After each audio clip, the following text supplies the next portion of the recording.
তো হ্যালো বন্ধুরা, আমি আবার চলে আসলাম একটা ফ্রেশ নিউ ব্লগ নিয়ে। বাড়ি থেকে রওনা দিলাম কিন্তু আমি দোকানে যাওয়ার উদ্দেশ্যে। আর আজকে সবার প্রথমে যাবো কিন্তু আমাদের সোদপুর আউটলেটে। তো বলতে না বলতে কিন্তু ফাইনালি আমি চলে আসলাম দাদা সোদপুর আউটলেটে। আর তারপরে যা হলো বলার মতো না, চলো তোমাদেরকেও দেখাই। হঠাৎ করে খুব ঝামেলা লেগে গেছিল দোকানে। আপনার শেফ বলছে যে অরিজিনাল ভেটকি দিয়ে এটা করেছে। হ্যাঁ তো ভালো কথা অরিজিনাল ভেটকি হয় ভেটকি ছাড়া আমরা ইউজ করি না কিছু এটা অরিজিনাল ভেটকি? অরিজিনাল ভেটকি এটা অরিজিনাল ভেটকি? আমাদের গেস্টের সামনে তুমি মান সম্মান খাচ্ছে, এটা অরিজিনাল ভেটকি? তোর মালিক কোথায়? আচ্ছা আচ্ছা মালিকের ডাক কি আচ্ছা আচ্ছা ডাকুন না মালিককে ডাকো, ডাকুন মালিককে ডাকো।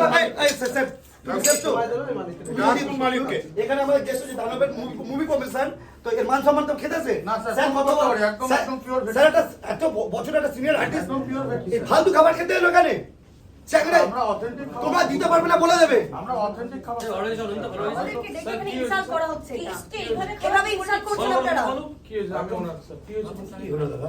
কি বলুন আপনার এখানে আসা, আপনার এখানে তো ফোন করেই আসা, একদম তো এই প্রতিদান এই দিলেন? কি হয়েছে প্রবলেম এই খাবারটা কি দিয়েছেন? কি হয়েছে বলুন এটা কি খাবারটা দিয়েছেন বলুন? কি সমস্যাটা কি হয়েছে আমার এখানে অথেন্টিক ভেটকি এবং কি বলবেন আপনি বলুন। এই খাবারটা কি এখানে এই দামে কে দেয়? কি দাম আছে এর? এক পিস ভেটকি 130 দু পিসের 260 টাকা আর চিটিংবাজি ব্যবসা? অরিজিনাল না, ভেটকি। স্যার চিটিংবাজি ব্যবসা। আমি আপনাকে বলছি হরিমান দা, এটা কি? এটা ভেটকি মাছের ফিশ ফ্রাই স্যার এটা কি? ভেটকি মাছের ফিশ ফ্রাই। এটা দাম কত? এক পিস 130 দু পিস 260 260 টাকা দু পিস? ইয়েস তা 260 টাকা দু পিস এত ভালো কি করে হয়? স্যার কি করে হয়?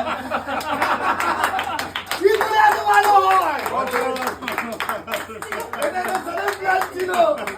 আমরা সত্যি তো এতক্ষণ ধরে কিন্তু এটা প্র্যাঙ্ক হচ্ছিল, বাস্তবের সাথে কোনো মিল নেই। এই প্র্যাঙ্কটা করা হচ্ছিল কিন্তু প্রমোশনের জন্য। স্যারদের নতুন দানব মুভি বেরাচ্ছে, এই মুভি প্রমোশনের জন্য কিন্তু প্র্যাঙ্কটা করা। এই দানব মুভি যারা দেখে টিকিট হাতে করে নিয়ে আসে তার জন্য কিন্তু দাদার আউটলেটের পক্ষ থেকে প্রত্যেক কটা খাবারের 10% ডিসকাউন্ট পাবে। তোমরা এতক্ষণ ধরে একটা প্র্যাঙ্ক হচ্ছিল, তার জন্য সবাইকে সরি। আর প্র্যাঙ্কটা কেমন হচ্ছে অবশ্যই কিন্তু কমেন্টে জানাও। এখানে কিন্তু অনেক ক্রিয়েটাররাই রয়েছে, কিন্তু নাম বলা সম্ভব না সব ক্রিয়েটারের। তোমরা দেখলে অবশ্যই সবাইকে চিনতে পারবে। আজকে কিন্তু দানব মুভি প্রমোশনের জন্য কিন্তু সবাই এখানে এসেছে। প্রোগ্রাম তো শেষ হয়ে গেছে, আর এখন আমরা সবাই বসে কিন্তু আড্ডা মারছি। তারপরে কিন্তু সবার হাতে একটা করে প্লেট ধরি, আর কিন্তু কেউ বেশি কথা না বলে খাওয়া দাওয়া শুরু করে দিল। আর পেজে যদি কেউ নতুন থাকো পেজটাকে ফলো করতে ভুলো না। আজকের জন্য এতটা, দেখা হবে ফ্রেশ নিউ একটা ব্লগ নিয়ে। টাটা।